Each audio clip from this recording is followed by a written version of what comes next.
بسم اللہ الرحمن الرحیم۔ نبوت کے تصور کے حوالے سے آج اس غلط فہمی کا ازالہ کرنے کی ہم کوشش کریں گے۔ وہ یہ بعض لوگوں کا تصور ہے کہ حضرت خضر علیہ السلام ایک نبی تھے۔ یہ معلوم ہے کہ سورہ کہف میں حضرت موسیٰ کا ایک واقعہ پیش آیا ہے جس میں وہ گئے اور ان کی ملاقات قرآن کہتا ہے کہ عبد من عبادنا، اللہ تعالیٰ یہ کہتے ہیں کہ میرے بندوں میں سے ایک بندے سے ان کی ملاقات ہوئی، اور پھر ہمیں معلوم ہے کہ پورا ایک واقعہ ہے جو اس میں نقل ہوا ہے، جس کی تفصیلات میں سے بعض حصے بھی ہم اس کا تذکرہ بھی کریں گے۔ تو اس میں ظاہر ہے کہ قرآن مجید نے تو نام نہیں لیا کہ وہ کون شخصیت ہے، البتہ روایتوں سے معلوم ہوتا ہے کہ ان کا نام خضر تھا، اور بعض اور لوگوں کی رائے ہے، بلکہ بہت سارے لوگوں کی رائے ہے کہ یہ خضر جو ہیں، حضرت خضر علیہ السلام، یہ ایک نبی تھے اور حضرت موسیٰ کی تعلیم کے لیے بھیجے گئے تھے۔ دیکھیے، اس میں جو بنیادی طور پہ بات سمجھنے کی ہے وہ یہ ہے کہ اگر ہم حضرت خضر کو نبی مان لیں تو پھر کہ کسی طرح سے بھی موضوع نہیں ہے کہ وہ افعال جو ان سے سرزد ہوں ان کی کوئی توجیہ کی جا سکے۔ یہ معلوم ہے کہ اس پورے واقعے میں ایک بہت نمایاں جو کام تھا جو حضرت خضر علیہ السلام نے کیا وہ یہ تھا کہ انہوں نے ایک بچے کو قتل کر دیا تھا، اس کو انہوں نے مار دیا تھا، اور بعد میں اس کی توجیہ پیش کی تھی کہ بڑے ہو کے اس نے اپنے ماں باپ کا سخت نافرمان بننا تھا۔ تو دیکھیے، یہ وہ معاملہ ہے کہ جو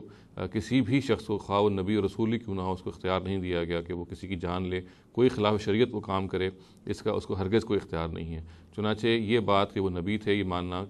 اس کو کسی طرح سے نہیں مانا جا سکتا۔ ضمناً میں یہ بھی عرض کر دوں کہ بعض لوگوں کا یہ خیال ہے کہ وہ نبی، اور اگر نبی بھی نہیں تھے تو پھر شاید ایک اللہ تعالیٰ کے خاص بندے تھے جن کو اللہ تعالیٰ نے خصوصی پاورز دی ہوئی تھی، خصوصی ان کی حیثیت تھی، اور اسی طرح کی حیثیتیں بعض وہ اور لوگوں کو بھی دیتے ہیں۔ تو یہ بھی بالکل ہم اس کی بھی نفی کریں گے۔ اس کی وجہ یہ ہے کہ کسی انسان کو یہ ہرگز حیثیت حاصل نہیں ہے۔ جب نبی کو حیثیت حاصل نہیں ہے تو اس کے بعد ظاہر ہے کہ کسی اور کا کیا امکان کہ اس کو یہ حیثیت دی جائے کہ وہ خلاف شریعت بھی کام کرے گی۔ کسی کا قتل کرنا یہ انتہائی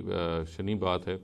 اور شریعت میں اس کی بہت ممانعت ہے، اور کسی نبی کو اس کا اختیار نہیں ہے۔ البتہ اس پورے واقعے کی توجیہ بالکل ٹھیک طریقے سے ہو جاتی ہے اگر ہم حضرت خضر کو ایک فرشتہ مانیں۔ ہمیں یہ معلوم ہے اللہ تعالیٰ نے اس پورے کے پورے واقعے میں کچھ سبق ہیں جو حضرت موسیٰ کو سکھائے تھے، ان کو بتائے تھے ان کی تربیت کے لیے، کیونکہ ان کے اندر جو ایک جلد بازی کا عنصر تھا اور بنی اسرائیل سے جن کو معاملہ پیش آیا تھا اس میں ضروری تھا کہ بعض چیزیں ان کو بتائی جائیں، اور یہ بتایا جائے کہ اللہ تعالیٰ کی جو حکمتیں ہیں وہ بعض دفعہ نظر نہیں آتی، اور یہ ضروری ہے کہ ہم اگر بظاہر کوئی چیز آپ کو غلط نظر آ رہی ہے یا ظلم کے طور پہ سامنے آ رہی ہے اس کی اچھی توجیہ کریں، یہ دیکھیں کہ اللہ تعالیٰ کے لازماً اس کے پیچھے کوئی خیر ہوگا۔ چنانچہ اگر ہم حضرت خضر کو فرشتہ مانتے ہیں اور اس کے نتیجے میں پورے واقعے کی جو شکل سامنے آئے گی وہ یہ ہے کہ اللہ تعالیٰ نے اپنے حکم سے، ظاہر ہے کہ فرشتوں کے ذریعے سے وہ جان لیتے ہی رہتے ہیں مختلف لوگوں کی، تو یہ ایسی بات نہیں ہے کہ جو نئی بات کوئی کہی جا سکے، اور اس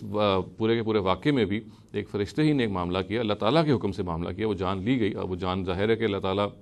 لیتے ہیں، بچے کی بھی لیتے ہیں، بڑے کی بھی لیتے ہیں، اور خداوند تعالیٰ جب وہ جان لیتے ہیں اور ان کے بہاف پہ فرشتے جان لیتے ہیں تو کوئی اعتراض اس پہ پیدا نہیں ہوتا۔ اللہ تعالیٰ نے صرف یہ کیا کہ جان لینے کے بعد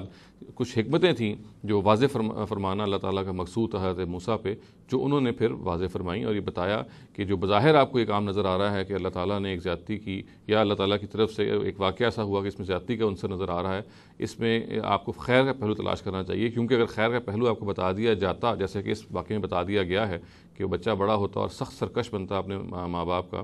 اور اس کے نتیجے میں بہت زیادہ فساد پیدا کرتا، تو اللہ تعالیٰ نے اس کی بچپن ہی میں جان لے لی، تو یہ تو ایک پورے واقعے کا سبق تھا۔ چنانچہ ہم اس پوری کی پوری صورتحال کا تجزیہ کرتے ہوئے یہ کہیں گے کہ حضرت خضر علیہ السلام نہ وہ نبی تھے اور نہ وہ اللہ تعالیٰ کے خصوصی بندے تھے، وہ ایک فرشتے تھے، اور وہ فرشتے کی حیثیت سے انہوں نے بچے کی جان لی، اور یہ وہ کام ہے جو اللہ تعالیٰ کے بہاف پہ فرشتے کرتے ہی رہتے ہیں، اور اس پورے کے پورے واقعے کا ایک خاص مقصد ہے جس کی طرف میں نے بھی اشارہ کیا۔